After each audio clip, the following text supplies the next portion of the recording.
Hello guys, আবার চলে আসলাম আপনাদের মাঝে নতুন একটি ব্লগ নিয়ে। আজকে আমি গিয়েছিলাম মামাদের বাড়ি যা যা দেখেছি আপনাদের মাঝে শেয়ার করব। ভিডিও শুরু করার আগে বলতে চাই, যদি ভিডিওগুলো ভালো লাগে একটি করে লাইক করে যাবেন, আর চ্যানেলে নতুন হলে সাবস্ক্রাইব করে পাশে থাকবেন। চলুন বেশি কথা না বাড়িয়ে ভিডিওটা শুরু করা যাক। এই যে মামাদের বাড়ি রওনা দিয়েছি। মামাদের বাড়ি যাওয়ার সময় দেখলাম বড় বড় ইলেকট্রিক খাম্পা, এখান থেকে হাই ভোল্ট কারেন্ট সাপ্লাই করা হয়। মামাদের বাড়ি যাওয়ার পথে আমাদের স্কুল বাদে এটা হলো আমাদের স্কুল। অবশেষে আমাদের মামা বাড়ি চলে এসেছি। এটা মামাদের আম গাছ। এদিকে দেখি মামাদের ধান নিয়ে এসেছে। মামারা পোকোকল দিয়ে ধান মলতেছে। মামাদের গাছের জারমুল ছিঁড়ে খেলাম, অনেক মিষ্টি জারমুল। আমার দাদা রোদ্রে ধান শুকাচ্ছে। দুপুরবেলা যখন শুয়েছি তখন এই বিড়ালটা আমাদের পাশে শুয়েছিল। এখানে ট্রাক্টর দিয়ে ধান মলছে।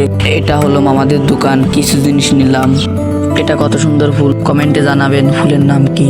আজকের ভিডিওটা এই পর্যন্ত কি, আশা করছি ভিডিওটা ভালো লেগেছে। যদি ভিডিওটা ভালো লাগে একটি করে লাইক দিয়ে যাবেন, আর চ্যানেলে নতুন হলে সাবস্ক্রাইব করে আমার পাশে থাকবেন। দেখা হবে অন্য কোনো ভিডিওতে। সবাই ভালো থাকবেন, বাই।